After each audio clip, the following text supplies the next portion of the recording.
Waalaikumsalam, berjumpa kembali bersama saya Sandro Jabrik Wong Ganteng sak donya. Mohon untuk tidak menyebutkan nama dan identitas dalam percakapan ini karena percakapan ini saya naikkan dalam konten YouTube. Bagaimana Mbak Oke, baik. Iya nih, saya punten nih ya. Mas Andro, saya bisanya malam-malam dan terima kasih udah nelpon balik, terima kasih. Iya, saya salah satu TKW dari ya, dan ini pengalaman temen sebenarnya. Teman Tapi apa aduh kok jadi sampean? grogi gini. Enggak bener teman, tapi aku juga terlibat gitu. Ini kasusnya sama seperti kasus Faruk kemarin-kemarin itu loh, Mas Sebentar Andro. Mbak, sebentar ya. Ini tak Ya, disclaimer iya, dulu ya. iya. Tidak disebutkan nama dan Oke. sebaiknya jangan dalam bentuk gibah, tapi persoalan Enggak. yang mana yang harus kita diskusikan untuk solusi. Iya, benar.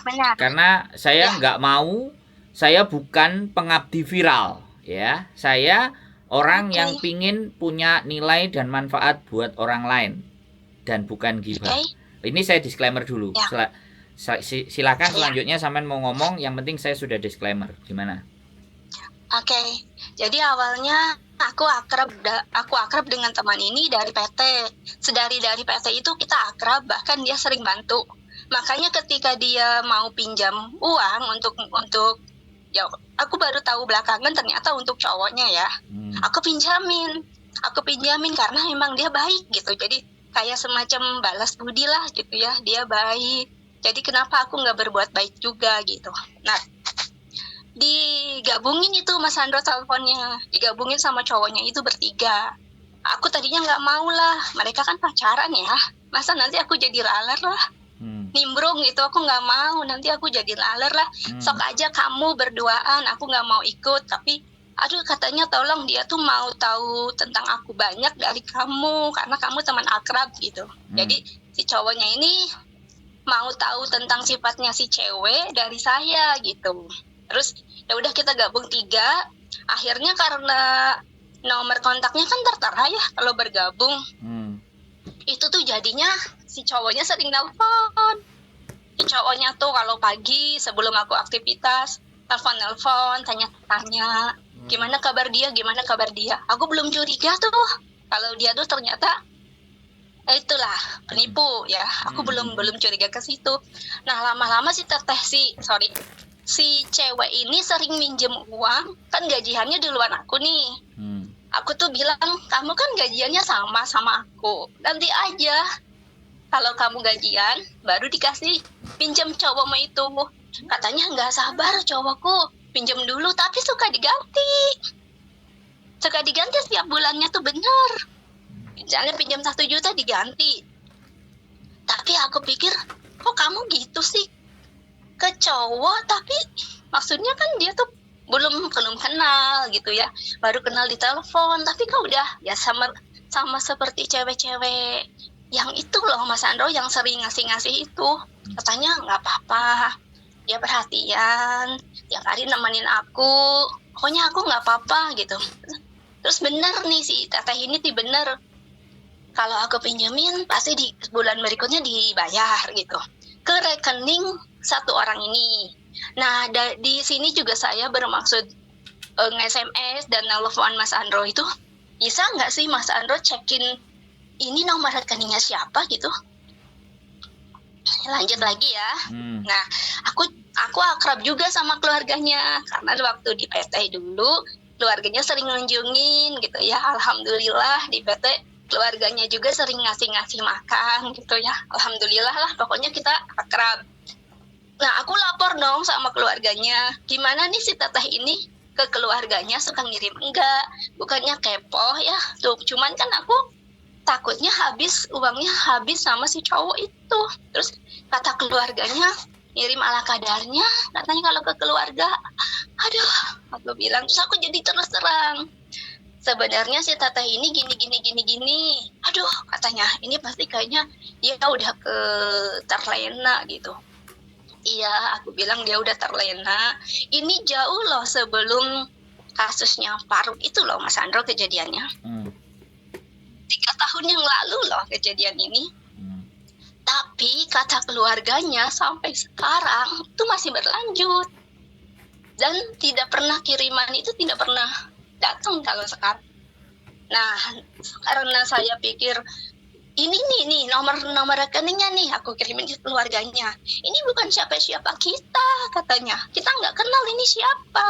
Tapi teteh ini sering pinjam uang walaupun diganti ya ke nomor ini. Udah, katanya, stop, jangan kirim-kirim lagi, stop, jangan dipinjemin lagi, stop, katanya gitu. Ya aku juga memang udah berniat nggak mau ngirim-ngirim lagi, nggak mau, stop gitu ya. Nah, katanya nomor aku tuh disadap gitu, nggak tahu lah benar atau enggaknya, dihang katanya sama si cowok itu. Jadi cowok itu tuh tahu kalau aku tuh nggak pernah ngomongin dia. Misalnya gini, kan si tetenya nanya, suka nelfon kamu nggak? Aku bilang enggak, padahal nelfonin terus. Suka tanya-tanya apa tentang aku? Enggak, padahal mah nelfonin terus pokoknya cowok itu ya. Nah, biasanya aku curiga itu mulai pinjam uang buat isi pulsa si cowoknya nih. Jadi aku tuh mulai curiga, ini kayaknya ngarah ke situ deh. Mulai pelan-pelan gitu, kayak pinjam, tolong dong ini darurat, anak saya sakit, isiin pulsa dong, aku 200 aja gitu ya. Tuh malam, nelfonnya malam jam 10. Terus aku bilang, besok pagi ya, aku jam 10 ini gak bisa keluar gitu ya, pura-pura lah. Itu juga aku nggak pernah bilang ke si teteh itu, nggak pernah bilang. Nah, karena katanya aku nomornya di-hang, dan aku juga ada nggak enak, nggak risih diteleponin terus sama cowok orang ya. Jadi aku tuh putus kontak, tapi nggak diblokir. Aku cuma ganti handphone, ganti nomor gitu. Aku nggak blokir mereka berdua. Nah, terus mereka cari tahu di nomor satunya yang nomor Indonesia, teteh itu tahu. Terus aku bilang, teh sorry nih pertemanan kita sampai di sini. Aku sebenarnya nggak mau ninggalin teteh dalam keadaan kayak gini. Soalnya Mas Andro cowok itunya juga ngirimin foto nggak senonoh, bukan foto, video. Nih katanya kelakuan teman kamu tuh ternyata kayak gini, ngirimin foto video tidak senonoh gitu. Ya Allah, aku bilang. Terus ngirimin foto anaknya yang sakit. Aku ingin tahu deh, pasti ngarahnya ke arah-arah nantinya tolong, kayak anak saya nih sakit, butuh ini, makanya aku ganti nomor, pokoknya aku nggak mau hubungan sama mereka berdua. Nah, dalam kesempatan ini juga Mas Andro, aku tuh ingin menyampaikan ke teman aku itu, teman akrab aku, bukannya aku tuh tidak mau membalas budi kebaikan kamu dan keluarga kamu selama kita di PT. Sungguh saya sangat berterima kasih. Tapi saya meninggalkan kamu sekarang ini karena saya tuh sebenarnya tidak mau terlibat lebih jauh gitu loh. Tapi aku tuh jahat ya. Kenapa ada teman yang aku jelas-jelas tahu dia dalam penipuan ini, tapi kok aku meninggalkan gitu. Sebenarnya aku ini, kok aku kayak gini ya, soalnya dia tuh dinasihatinya susah. Udah aku bilang, udah aku nasihatin juga Mas Andro, kalau orang lagi kasmaran itu ya susah dibilanginnya. Katanya dia malah lagi nantang. Udahlah biarin aja dia jual, aku beli gitu. Pokoknya aku nyaman lah sama dia. Kayaknya dia habis-habisan juga deh, walaupun tidak tahu nominalnya berapa. Sekali lagi ya, untuk yang ngerasa di sana, maafin ya, saya ninggalin kamu di saat kamu mungkin butuh teman ngobrol, karena kamu juga kan pernah bilang, aku nggak ada teman ngobrol, nggak ada teman curhat, cuma sama saya. Sekali lagi saya mohon maaf ya, saya ninggalin kamu, dan saya berhenti untuk minjemin uang ke kamu, bukan karena kamu tuh gimana ya, kamu tuh pasti akan ngembaliin ke aku gitu, kamu tuh pasti akan ngembaliin. Stop gitu loh, tolong dengerin konten-konten YouTube yang udah aku kirim-kirimin loh videonya loh, dari Mas Andro juga, dari YouTuber-YouTuber yang lain tentang berkaitan tentang ini, udah aku kirim-kirimin ke dia, tapi dia nggak ngerespon dan nggak ngeh gitu. Ya Allah, gimana nih aku caranya Mas Andro untuk meyakinkan teman aku itu? Terus aku minta maaf di sini udah ya. Terus nanti aku kirimin nomor rekening ini tuh nomornya siapa gitu. Tolong bisa dilacak tidak gitu. Ya intinya sih aku nelfon Mas Andro, aku pengen ngungkapin permintaan maaf aku bukan karena aku ini tidak tahu membalas budi kebaikan dia dan keluarga, aku ninggalin gitu. Cuman aku ngingetin, ini tolong, ini penipuan, ini benar-benar kamu tertipu gitu. Tapi kok susah, nggak sadar-sadar. Aku tuh kasihan kerja lama di sini tidak menghasilkan apa-apa. Tapi dianya juga kayaknya happy-happy aja ya Mas Andro ya. Gimana sih dia tuh cara untuk menyadarkannya dia gitu. Terus Mas Andro terima kasih sekali lagi udah nelpon balik. Semoga Mas Andro sehat dan silahkan gantian ngomongnya. Oke, giliran saya ngomong ya. Cap.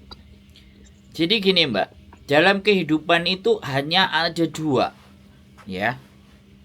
Positive thinking dan negative thinking. Kalau dalam prinsip saya, selalu saya tanamkan negative thinking itu 10 sampai maksimal 20%. 80%-nya saya positif. Karena kalau 100% saya positif, maka saya menjadi manusia yang gampang terluka, gampang kecewa. Tapi ketika saya punya 10 dan 20 negatif, maka itu yang menjadi nilai bahwa ada apa ini. Sampean teman karib ya. Sampean sudah ngingetin A, B, C, D, E, F, G, H, I, J. Bisa jadi mereka berdua itu bukan teman sampean yang dibohongi, tapi sasarannya adalah sampean. Sekarang kalau sampean telaah dengan logika berpikir sampean, kenapa mereka pacaran kok sampean harus diikutkan? Itu aja kalau buat saya hal yang aneh. Ya kan? Itu kan sebagai bentuk cara mereka berdua bisa mengelabui sampean. Karena sampean deket, ya kan? Ya kan? Kemudian ketika sampean deket, sampean percaya, sampean minjemin, nah bisa jadi di satu kali nanti, ya kan? Dia ngomong jumlahnya begitu gede, setelah gede selesai terus dipakai, terus habis itu semuanya diblokir. Ingat ya Mbak, sekali lagi ingat ya, di dalam cerita sampean, sekali lagi di dalam cerita sampean, sekali lagi ada hal yang sampean harus menyadari. Jadi jangan dikembalikan kepada teman sampean cara berpikirnya bagaimana, tapi berpikirlah ke dalam diri sampean. Kenapa kau harus dilibatkan dalam urusan mereka? Bisa dipahami nggak? Iya. Maaf ya Mas Hendro, iya. Iya. Silahkan. Nah, oke. Ya, makanya saya diem. Sampean mau ngomong, mau membela diri silakan, tapi saya diem, tak kasih kesempatan. Apakah sampean mau ngomong lagi atau saya yang harus ngomong? Saya jelas, nggak perlu sampean bercerita yang panjang kiri kanan dan atas bawah. Tetapi itu tidak penting buat hidupnya sampean, paham nggak? Iya. Kehilangan satu teman bukan salah sampean. Justru rasa pertemanan yang berat itulah nantinya yang akan menjadi bencana buat sampean. Di sini sampean bisa berpikir logika. Saya jahat orangnya, tapi ketika saya berpikir jahat, saya mau jahat, saya tuh berpikir, ada apa ini maksudnya? Kenapa harus seperti ini situasinya? Karena modus-modus cara menipu banyak sekali, Mbak. Dan orang-orang semakin lihai. Dan sekarang menipu bukan hanya laki-laki menipu ke perempuan.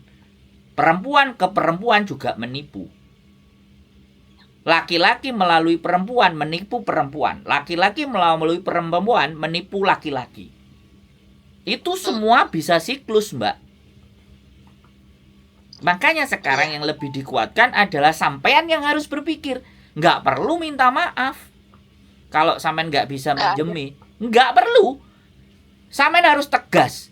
Stop. Saya tidak akan minjemin uang sama kamu. Oke?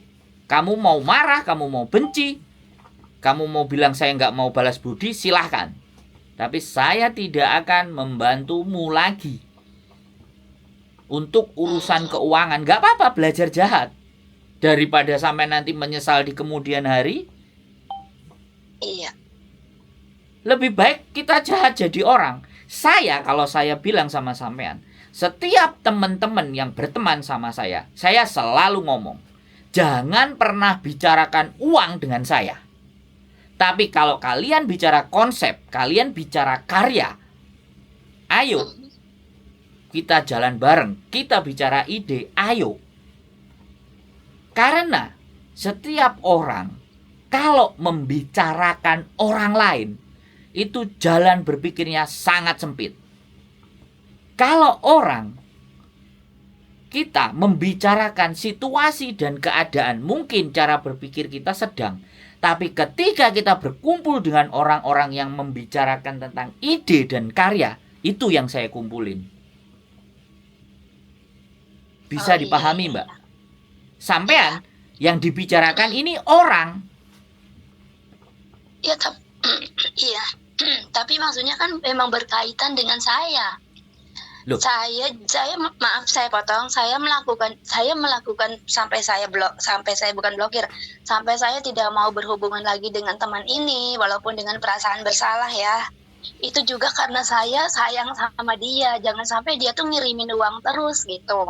Mbak, karena dia akan mengembalikan. Sekali lagi ya, jangan terlarut dengan hal yang dibilang sayang dan perhatian. Nothing is bullshit. Paham nggak? Sama saya harus berbicara keras ke sampean. Sampean memutuskan itu bukan bersalah. Sampean tidak harus mengikuti cara dan jalan berpikirnya dia. Boleh kan? Itu bukan sesuatu yang jahat. Itu bukan sesuatu yang jahat. Ingat ya. Kalau sampean jahat, itu sampean mau nipu saya, itu jahat. Tapi kalau sampean menjauhi orang yang sudah tidak bisa dinasehati, itu bukan jahat. Tolong ini diperhatikan di logika sampean. Saya berapi-api ini ngomongnya. Karena saya nggak suka kalau diajak ngibah. Saya fokus dengan sampean. Saya tidak fokus dengan temen atau pacarnya itu. Saya fokus sama sampean. Karena saya ngomong dengan sampean. Bisa dipahami nggak? Ya. Jadi apapun yang akan mereka lakukan persetan. Karena bisa jadi mereka dibalik yang tidak sampean ketahui, mereka kong kali kong. Kan bisa kita berpikir seperti itu. Boleh nggak saya ngomong kayak gitu? Iya. Hilangkan perasaan bersalah karena saya udah menasehati ya. Itu saya kasih tahu Mbak. Saya kasih tahu. Jangan pernah merasa bersalah ketika sampean sudah mengingatkan dan melakukan yang terbaik. Catat ya, jangan diulang lagi sama saya ngomong kayak gitu. Kalau sampean bilang-bilang lagi kayak gitu, siap-siap sampean yang kemakan. Sampean yang akan jadi korban berikutnya. Bisa dipahami nggak? Iya. Sampean itu udah jalan-jalan di pinggir jurang. Ya. Aduh, iya. Sampean di pinggir jurang, sampean ngelihat kok dalam ya. Terus sampean bilang ke teman sampean, itu dalam. Teman sampean bilang, enggak apa-apa. Enggak apa-apa, aman kok. Teman sampean bilang kayak gitu. Tapi sampean ngerasa itu dalam, ban itu bahaya. Akhirnya sampean cari tahu dulu, telepon saya. Balik arah. Enggak usah didengerin lagi. Paham? Sampai di sini paham. Saya tidak membahas laki-laki itu. Saya tidak membahas teman sampean. Saya fokus bahas cara berpikir sampean. Bisa dipahami? Iya, ini loh. Jadi kalau orang curhat sama saya dan membicarakan tentang sesuatu keadaan, saya tidak berfokus sama orang yang dibicarakan. Saya berfokus kepada yang telepon sama saya, yaitu sampean. Ya, saya fokusnya sama sampean. Ya, sekali lagi, apapun itu ceritanya, sesuatu yang sudah berhubungan uang, mau teman, mau saudara, mau kakak, mau ibu, mau bapak, apapun itu ceritanya, hati sampean tidak boleh lemah. Logika harus digunakan. Kalau sampean tidak mau jadi bagian korbannya. Korban selanjutnya. Ya. Ya. Oke? Sudah, selesai Oke, cukup terima sampai di kasih. sini atau mau lagi sampean ngomong, saya dengarkan lagi. Mana silakan berargumen. Kalau sampean masih nggak terima atau gitu. Tidak, setelah saya dengar secara seksama, ya juga sih semua keputusan kembali ke saya. Nah, Semua keputusan kembali ke saya, baik buruknya juga ada di saya. Cuman ya tetap itu perasaan saya yang lemah itu tidak jangan bisa pakai perasaan. Saya garis bawah lagi. Saya cewek duduk dengan perasaan, Mas Ando. Iya, kalau sampean mau gunakan perasaan, ingat lo ya. Hari ini sampean berkonten dengan saya. Dan hari ini, besok atau lusa saya naikkan. Ya, saya walaupun sampean cewek dan punya perasaan, saya ngajak sampean untuk pakai logika. Logika. Ya, jangan sampean maksa lagi ikut perasaan sampean. No, itu bukan saya. Iya. Bisa dipahami. Boleh orang bilang saya jahat, tapi terkadang membangunkan orang yang berhayal dan bermimpi itu harus diketok palunya, Mbak. Bisa dipahami nggak? Sedikit ditabok ya. Nah. Iya. Oke. Biar dia segar. Oke. Ya, jangan. Saya nggak marah. Sekali lagi, sampean juga sudah mulai terbawa dan terlena, dan itu yang jadi permainan mereka. Iya. Sebentar lagi saya pasti belok deh. Nah. Iya. Karena suaranya itu, Mas Andro, suaranya sih. Ini teman-teman juga ya. Jangan terlena teman-teman. Suaranya benar-benar mendayu-dayu. Sudah, sekarang nggak usah bahas dia. Sekarang sampean yang harus dibetulkan. Ingat ya, nggak perlu membahas orang lain. Di dalam konten ini, sampean dan saya yang berbicara. Nggak perlu bahas orang lain. Mau dia pakai teknik mendayu, mau dia teknik merayu, mau dia teknik perhatian, no way kalau logika sampean jalan. Kalau logika sampean juga tidak bisa menang, masih di perasaan, satu kemungkinannya siap-siap menjadi korban berikutnya. Yang kedua, sampean siap-siap menjadi tim mereka dalam membohongi orang-orang yang lain. Karena ketika sampean jatuh, sampean sudah ditarget, ada orang lain yang masuk, ayo. Nanti tak kasih tahu lagi begini-begini, kamu kan sudah kehilangan gini-gini sama ini. Oke, ini tak laporin lagi ke polisi, ini nomornya harus bayar sekian. Seberapa hancur lagi sampean, Mbak? Mumpung durung, balik arah, putar balik kanan, lari kencang, tinggalkan itu semua. Tinggalkan jurang itu ya. Nah, iya dong. Itu orang sekarang saya dengerin teman-teman ngomong, orang yang terjebak sudah kehilangan uang. Habis itu orang lagi masuk. Nanti lapor polisi ya. Ini saya bisa ngelacak ABCD. Bullshit, omong kosong. Diminta duit lagi, keluar lagi. Sudah jatuh ketimpa tangga pula. Apakah sampean mau seperti itu? Dengarkan kata-kata saya. Kalau masih sampean nggak sadar, putar konten saya kalau sudah saya naikkan. Mau minta dikasih judul apa buat sampean? Biar sampean matanya kebuka, bangun dari mimpi. Wis. Iya, pikiran mata terbuka semua ya. Fresh lagi ya. Fresh, lupakan yang kemarin. Jangan pernah merasa bersalah ketika sampean sudah memberikan yang terbaik. Ya. Nah, itu. Setiap manusia itu punya daya nalar dan daya pikir. Kalau sudah yang terbaik, sudah ngingetin, sudah ngasih tahu ABCD bla bla bla bla masih jalan, ya bisa jadi dia sindikat juga. Jangan pernah percaya dengan kebaikan siapapun, karena setan itu bisa merasuk ke diri siapapun.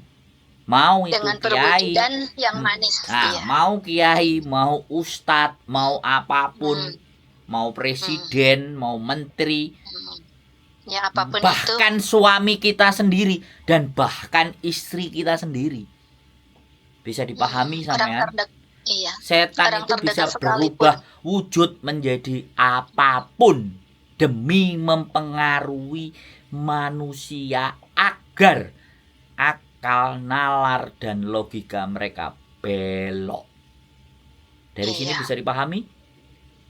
Jadi saya pribadi jangan lengah gitu aja ya Mas Andro ya. Jangan lengah, coba.